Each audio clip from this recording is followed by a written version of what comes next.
Our topic for today, what is a relay and how does it work? A relay is an electrically operated switch used to isolate circuits, switch between circuits, and control a high-power circuit with a low-power signal. We have two common types of relays, an electromechanical relays and solid-state relay. An electromechanical relay has a coil and mechanically operated contact, while solid-state relay consists of semiconductor components rather than electromechanical contact.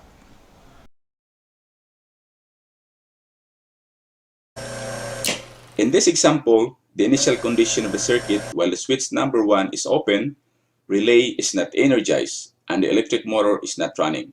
What will happen if we are going to close the number 1 switch? The current flows from 24-volt supply battery through number 1 switch, through number 2 magnetic coil, and energizing the magnetic relay. Once the magnetic relay energizes, the number 3 single pole double through or SPDT contact change its state from 11 to 12 through 11 to 14. And the current from number 4 power voltage 230 volts flows through close contact number 5 motor, and the motor will run and the current flows back to power supply. Now let's do our practical exercise.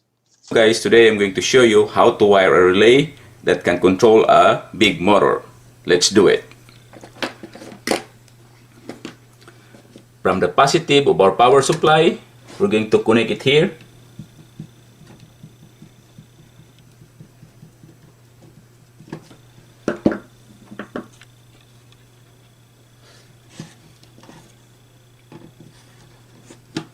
Positive of our power supply, going to our switch, going to coil of a relay A1.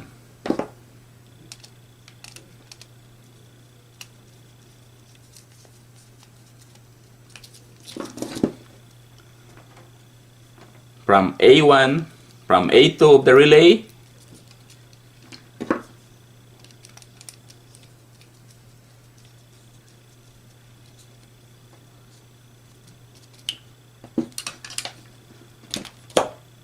going back to the negative of the power supply. Now let's try if this relay will plug in. It works.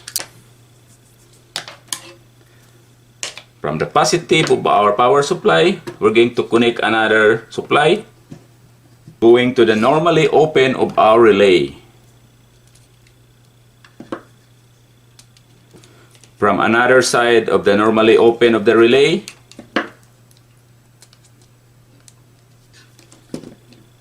going to the coil of the magnetic contactor. From A2 of our magnetic contactor coil, going back to our negative of our power supply. In this scenario guys, I didn't plug in yet the motor, but anyway, I already connected the power circuit of the motor. When I'm going to press this one should plug in. Doesn't run yet because I didn't plug in yet the power supply. Let's try. Okay, both of them is plugged in. The relay energized and the contactor energized. Once I plug in the power source of the motor should run. Now I already plugged in the motor. Let's try if it works. It works, guys. So this is a relay, how to control a big motor using contactor and power supply. Thank you for watching. If you like this video, please share and subscribe.